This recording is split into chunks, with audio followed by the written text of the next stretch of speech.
Welcome to the deep dive. We're here to take those big, sometimes really confusing global issues and try to break them down for you into something clear and insightful. Hopefully. Yeah, hopefully. Today, we're tackling a question that's honestly sparked a ton of debate, a lot of political back and forth. It really has. It's this.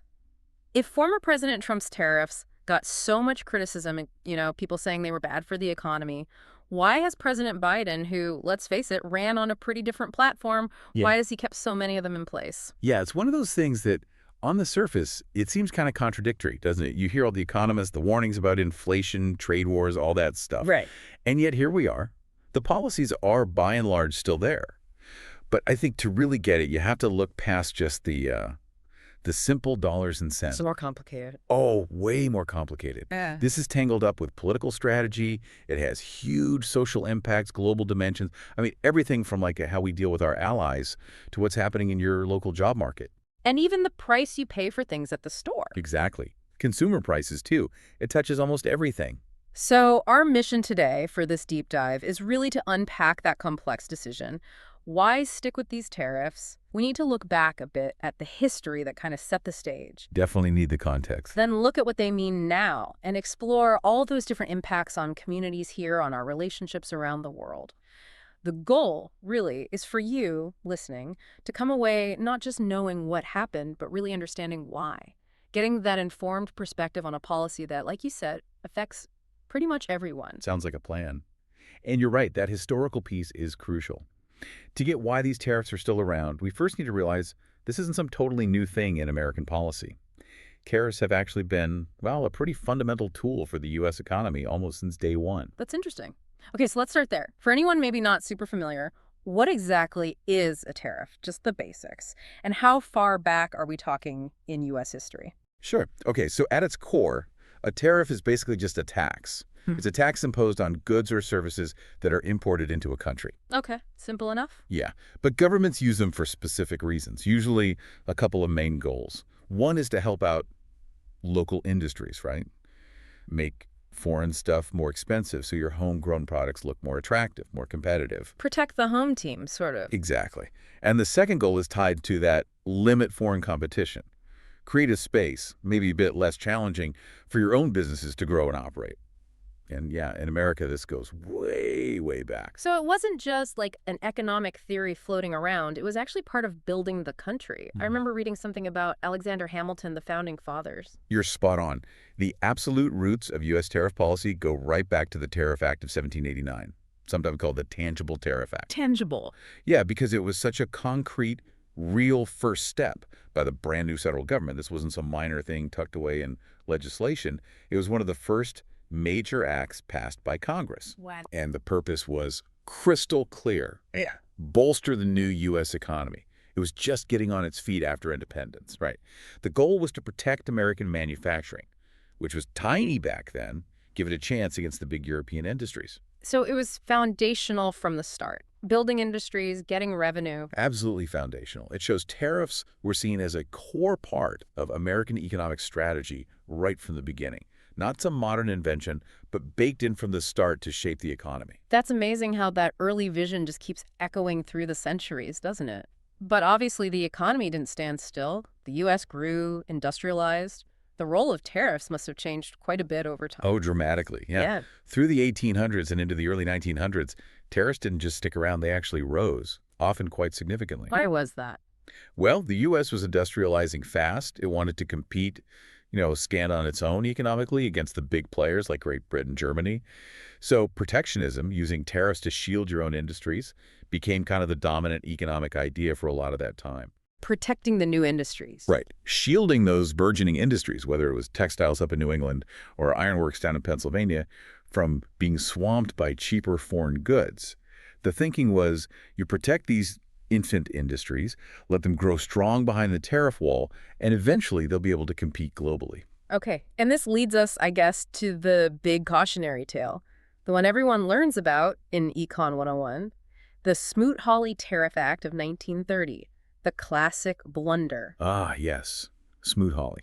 It gets called a blunder for very good reasons. Its shadow still hangs over trade debates today. What happened was This act just drastically jacked up the duties, the taxes, on a huge range of imported goods, thousands of items. Thousands, wow. Yeah, everything from farm products to industrial parts. The irony is, the intention was actually meant to help American farmers and businesses who were struggling in the early days of the Great Depression. The politicians thought, hey, if we make foreign goods super expensive, people will have to buy American. But that's not what happened, not at all. It made things worse, right? Yeah, understatement of the year. It was disastrous.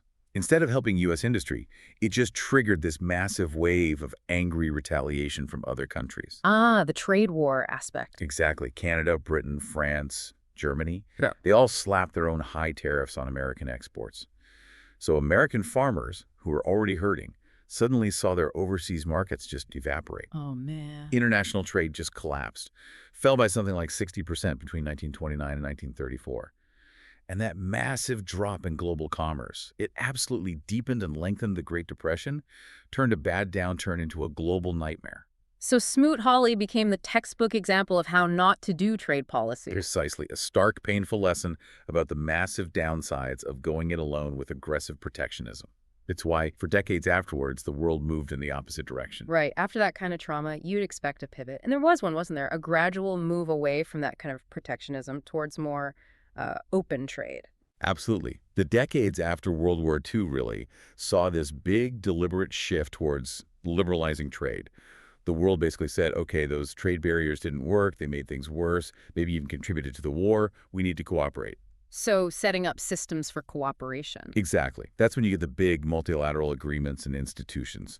The General Agreement on Tariffs and Trade, GTT, that started in 1947. Okay. And later that evolved into the World Trade Organization, the WTO, in 1995.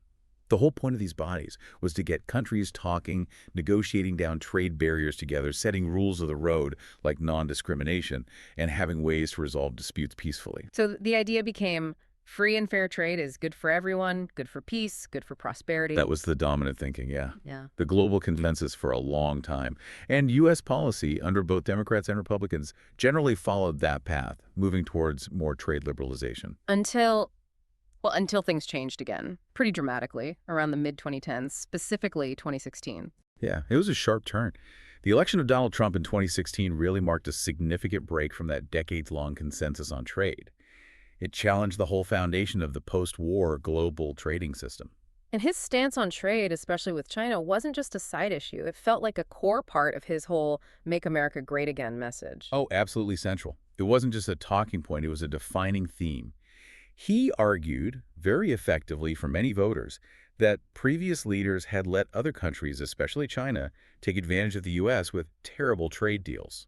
The narrative of being taken advantage of. Exactly, leading to lost American jobs, closed factories, the hollowing out narrative. He promised to reverse all that, bring jobs back, and tariffs were going to be his main weapon to do it. And he didn't wait long to use them once he was in office.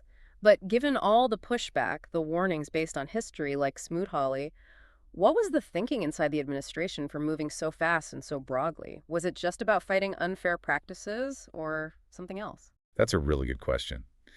I think the belief was that they needed to apply serious, immediate pressure to force China to change its ways. Things like intellectual property theft, forcing U.S. companies to hand over technology, massive government subsidies to Chinese firms. So the tariffs were a tool, a shock tactic. And kind of a shock doctrine for trade, yeah. The idea was to create leverage quickly, shake things up, rather than go through years of slow negotiations. Right. So they moved fast, started in 2018 with tariffs on about $50 billion of Chinese goods under Section 301. Section 301. Yeah, that's a part of U.S. trade law that lets the president take action against unfair foreign trade practices. And it escalated quickly from there. Eventually, it covered something like $350 billion worth of imports from China, electronics, machinery, all sorts of stuff. And the official reason was these unfair practices, IP theft, hurting U.S. businesses. That was the stated rationale, yes. Combating practices, they argued, cost the U.S. hundreds of billions and threatened national security. But it wasn't only China, was it? I remember steel and aluminum tariffs hitting allies, too. That must have caused some friction. Oh, huge friction. That's a really important point. While China was definitely the main target, the administration also used a different authority, Section 232, based on national security concerns, to put tariffs on steel and aluminum imports from close allies, Canada, Mexico, the European Union. On national security grounds. against Canada. Yeah, that was the justification. And it really showed this broader shift towards a more aggressive unilateral protectionism. It played well with parts of the electorate who felt globalization hadn't worked for them, who liked the idea of America first, even if it ruffled feathers with allies. It sent a clear message. A very clear message. Protect domestic industries, bring jobs back, even if it means straining long-standing partnerships. So when President Biden came in, he wasn't just inheriting a list of tariffs. He was inheriting this whole changed landscape, this different philosophy about trade that a lot of people actually supported. Exactly. That's the critical backdrop. He couldn't just flip a switch back to the old way. He was dealing with a new political reality, new public expectations about trade, and a powerful domestic constituency that had embraced protectionism as, well, maybe necessary. And then, as if that wasn't complicated enough, the world gets turned upside down by the COVID-19 pandemic, which wasn't just a health crisis, it completely messed with the global economy. It really did. The pandemic just threw a whole new set of challenges into the mix, making trade policy even more complicated and, frankly, more critical. We saw those massive supply chain disruptions everyone remembers. Oh, yeah. Couldn't get anything. Factories shutting down, ports jammed, ships stuck offshore. It exposed just how vulnerable those super efficient, just-in-time global supply chains were. And it really highlighted how much the U.S. relied on other countries for, even essential things like medical gear or computer chips. And along with the supply chain mess came inflation, big-time inflation, something we hadn't really worried about for decades. That must have put the tariffs right back in the spotlight. Immediately. As inflation started surging, hitting levels we hadn't seen since, the early 80s, the debate around the Trump tariffs just exploded again. Because the argument was, these tariffs are making things more expensive. Precisely. A lot of economists, industry groups, retailers, they all started pointing fingers, saying, look, these tariffs on imported goods, they're directly adding to the price increases that are hurting American families and businesses. Like a tax that gets passed on. Pretty much. If a U.S. company has to pay an extra 25% tariff on imported steel or furniture or whatever, that cost usually doesn't just disappear. It gets passed down the line, ultimately hitting the consumer.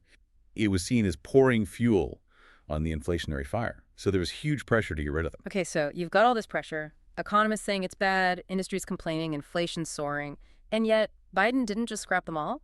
Many are still in place. So why? What are the reasons for keeping them? It sounds like there have to be multiple factors. Oh, definitely multiple factors, and they're all kind of tangled together. It's a complex strategic calculation. But one big reason, probably the most cited one, is leverage. Leverage? In what sense? Leverage in negotiations, especially with China.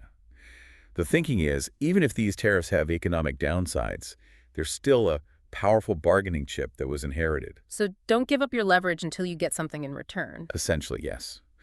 Keeping the tariffs signals to Beijing that the U.S. is still serious about tackling those unfair trade practices we talked about, the IP theft, the subsidies, forced tech transfers. It shows commitment. It keeps pressure on China. And it makes the U.S. look tough, both internationally and at home. Both. It gives the U.S. negotiators a stronger hand, theoretically, to demand concessions from China. Without the tariffs, what leverage would they have? So removing them unilaterally might feel like giving away a key tool before the job is done. Okay, so leverage is one piece. What else? You mentioned the domestic side earlier. Protecting jobs and industries must be a huge part of it, politically. Absolutely huge. This ties right into the administration's whole economic message, what they call Bidenomics. Maintaining tariffs sends a very direct signal to American workers, particularly in manufacturing sectors, that the government is looking out for them, protecting their jobs from what's seen as unfair foreign competition. Especially in those key swing states, the industrial heartland areas. Exactly. Think about workers in steel, aluminum, maybe auto parts, in places like Pennsylvania, Ohio, Michigan. Keeping tariffs on imports in those sectors is a way to show commitment to those communities, to those voters. And how does that connect to the broader Bidenomics idea, which, as I understand it, is about investing in U.S. infrastructure, clean energy, tech, using American-made materials and labor? It fits right in. Bidenomics is all about boosting domestic manufacturing, strengthening supply chains, creating jobs here. Tariffs, in this view, act as a tool to encourage that. How so? By making imported goods like steel or maybe components for solar panels more expensive, it creates an incentive for companies to actually produce those things in the United States instead. Ah, okay. So the tariff makes the domestic option more competitive.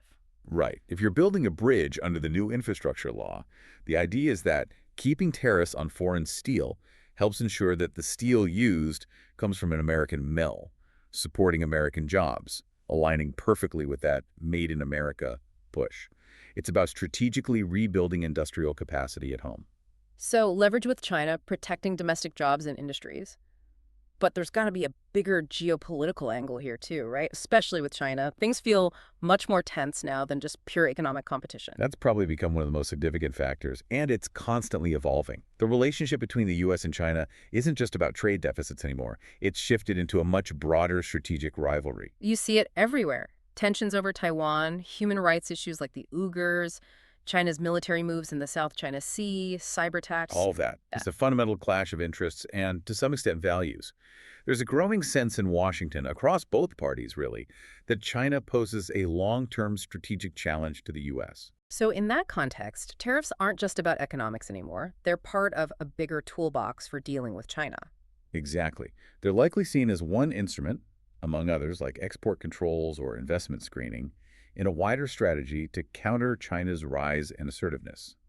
It's a way to apply economic pressure, maybe slow down their technological development in key areas, and just generally signal American resolve. So the political calculation serves both masters, in a way. It helps domestically with the jobs argument, and it fits into this tougher geopolitical stance against China. That seems to be the thinking. It addresses domestic concerns while also projecting strength on the world stage in this era of, renewed great power competition. It's a complex calculation trying to balance economic cost against perceived strategic benefits. And speaking of the world stage, it's not just the U.S. and China. These tariffs have knock-on effects for our allies, too. How does keeping them in place affect those relationships? Because that sounds like another tricky balancing act. It is incredibly tricky, and that's a huge piece of the puzzle. Right. Maintaining these tariffs, especially the ones that hit allies, forces the Biden administration to constantly manage the fallout and try to smooth things over. Because, like we said, allies like the EU or Canada got hit with those steel and aluminum tariffs, too. They might agree with the U.S. about needing to be tough on China, but they don't like being targeted themselves. Precisely. An ally might look at China's trade practices and say, yeah, that's a problem for us too. But at the same time, if their steel exports to the U.S. are facing a 25% tariff, that hurts their economy, their workers. So they're caught in the middle. Completely. We saw the EU threaten retaliation on American products, Harley-Davidson's, bourbon, things like that. Canada imposed its own tariffs. So even if there's alignment on the big strategic picture regarding China, the specific tariff policies can create real friction and economic pain for friends. So how does the administration handle that? Just tell allies to lump it. No, they've had to do a lot of diplomacy. Things like negotiating tariff rate quotas, allowing a certain amount of steel or aluminum and tariff-free from allies, or suspending some tariffs while talks continue. It's a constant effort to try and repair relationships and build that united front against China without letting the tariffs completely alienate key partners. So it's this constant juggling act. Domestic politics, China strategy, allied relations, all pulling in potentially different directions. It really is. You have the pressure to protect jobs at home, which resonates with voters. But you also need strong alliances for everything else, from global security to climate change. Get the balance wrong on tariffs, and you could damage those crucial partnerships. It highlights just how interconnected everything is. Okay, so from that global level, let's bring it back down to the ground here in the U.S. Because these policies aren't just abstract numbers. They have real effects on people's lives, on communities. Let's talk about the domestic impacts, starting with labor markets. The promise was protection, but what about the other side, like innovation? Right, this is where you see the trade-offs really starkly. On one side, the argument is that tariffs save jobs in specific industries. And proponents will point to sectors like steel and aluminum again, saying these measures are vital to keep factories open and people employed when facing cheaper imports, often subsidized imports. And is there evidence that actually happened? Did tariffs save jobs in those areas? And what's the potential downside of that protection? There is some evidence suggesting short-term job preservation in certain cases. After the steel tariffs went up, some U.S. mills did report increased business, maybe some rehiring. That felt like a win for those workers, those towns. But But there's a big but. The concern among many economists is that this kind of protectionism can actually hurt innovation and competitiveness over the long haul. how so? Well, if your industry is shielded from intense foreign competition, you might have less pressure to cut costs, become more efficient, or invest in developing the next big thing, the next technology. You get comfortable behind the tariff wall, Complacent, maybe? potentially. And then think about the industries that use steel or aluminum car makers, appliance manufacturers, construction. They suddenly face higher costs for their basic materials because of the tariffs. Right, the downstream effects. Exactly. Studies have shown those higher input costs can squeeze their profits, maybe force them to raise prices for consumers, or leave them with less money to invest in their own R&D or upgrading their factories. So the question becomes, are we saving some jobs today only to make other industries less competitive tomorrow, potentially costing more jobs down the road? A real dilemma about long-term economic health. A classic economic trade-off. And for consumers, the impact seems more straightforward, right? It hits your wallet. It certainly can, yeah. This is where tariffs often feel most direct for the average person. When a tariff is put on imported goods, like washing machines, shoes, furniture, lots of things, the price often goes up on the shelf. Because the importer passes that cost along. Usually, yes. The idea that the foreign country pays the tariff is generally not how it works in reality. The cost gets baked into the price here. So if there's a tariff on, say, imported bikes, you're likely to pay more for that bike, whether it's imported or even if it's a domestic bike whose manufacturer feels they can raise prices because the foreign competition is now more expensive. And that doesn't hit everyone equally, does it? No, that's a really critical point. These price increases tend to hit lower and middle-income families the hardest. They spend a larger proportion of their income on basic goods, things that are often imported and subject to tariffs. So it acts like a regressive tax. Effectively, yes. Yeah. Even small price increases on lots of everyday items add up, squeezing already tight budgets. So critics argue that while tariffs might aim to help certain producers, they do so at the expense of consumers, reducing their purchasing power and increasing the cost of living. It complicates that whole protectionism is good for everyone narrative. Definitely unintended consequences there. And it's not just manufacturers or consumers feeling the heat. What about agriculture? Farmers rely hugely on exports. They must have gotten caught in the crossfire too. Oh, big time. The agricultural sector has been on a real roller coaster because of these trade disputes. They are so dependent on selling their products overseas. So when the U.S. put tariffs on China, China hit back hard, and they specifically targeted U.S. farm goods. Soybeans were the big one, but also pork, corn, other things. China was a massive market for these products. so American farmers suddenly lost their biggest customer, basically. For certain key crops, yeah, it was devastating for many. You had farmers who had planted expecting to sell to China, and suddenly that market vanished. Prices plummeted. Soybeans piled up in silos. That must have caused incredible stress financially and emotionally. Absolutely. Many farmers were already dealing with tough conditions, weather, volatile commodity prices. Then this trade war lands on their doorstep. The government had to roll out huge aid packages to help offset the losses, which is another cost of the tariffs, essentially. It really showed how protecting one sector could unintentionally hammer another vital part of the economy. It's a web, isn't it? Everything's connected. And all these economic impacts, jobs saved here, jobs lost there, prices up, exports down, they all feed into how people feel about trade, into the politics of it all. It seems like the country is really divided on this. Deeply divided, yeah. The whole tariff debate taps into these much bigger arguments about globalization versus nationalism, about what kind of economy we want. You see very different viewpoints clashing. So on one side, you've got people arguing for the tariffs, saying we need to protect American jobs, American industries, maybe even American values from unfair foreign competition. Right. That narrative emphasizes national self-interest, bringing manufacturing back, standing up to countries like China. It resonates strongly in communities that feel left behind by globalization. They see tariffs as a necessary shield. And on the other side, You have those who stress the benefits of open trade, lower prices for consumers, more choice, the economic gains from specialization. They warn about the costs of tariffs, the risk of trade wars, the damage to international relationships, the dangers of economic isolationism. and this isn't just an academic debate, it plays out in elections, right? Trade has become a really hot-button political issue. Hugely important. Yep. Economic anxieties, perceptions about whether trade deals are fair or unfair, these are major factors in how people vote, which puts politicians, especially President Biden, in a really tough spot. Yeah, that tightrope you mentioned earlier. He's got pressure from one side, consumers, importers, maybe economists worried about inflation to cut the tariffs. But then he's got pressure from the other side, unions, manufacturing workers, maybe people concerned about China to keep them or even increase them. Exactly. If he cuts tariffs, it might help with inflation, but he risks being seen as abandoning those workers and industries he promised to support, especially in those crucial industrial states. If he keeps them, he alienates other groups and potentially prolongs some of the economic pain. And it's probably not the same everywhere in the country either. Different regions must feel differently about this. Oh, definitely. You see clear regional divides. Areas that still have a strong manufacturing base, maybe in the Midwest or parts of the South, might see tariffs much more positively. They feel the direct benefit, or at least the protection. But areas that rely on imports, or agriculture states that rely on exports. They might be much more skeptical or downright opposed. Think about port cities or farming communities that got hit by retaliation, or tech hubs that rely on global supply chains. For them, the tariffs are a burden, a source of cost and disruption, so the administration has to navigate this patchwork of competing regional interests too. It makes a single national policy incredibly difficult to manage politically.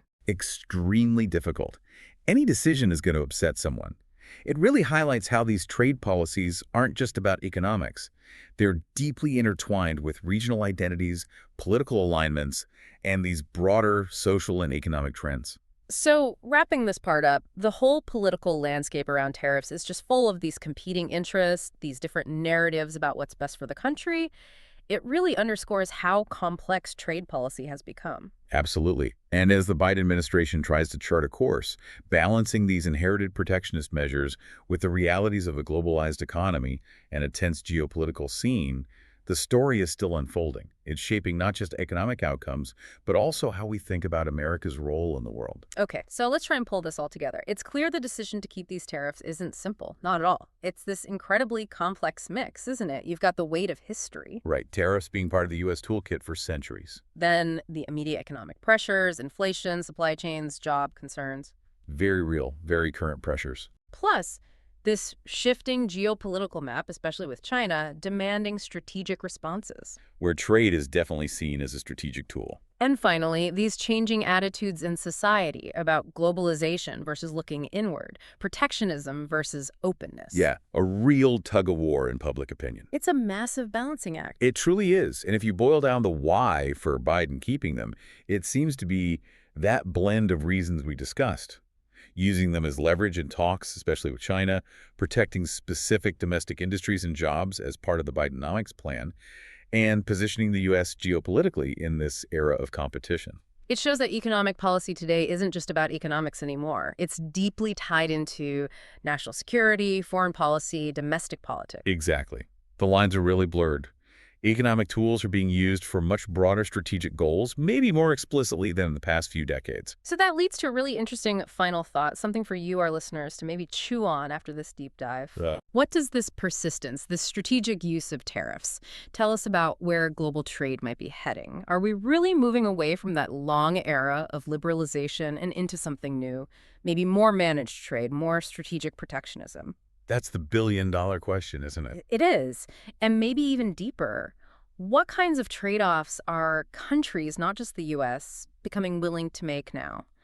Are they prioritizing, say, national resilience or domestic jobs over pure economic efficiency?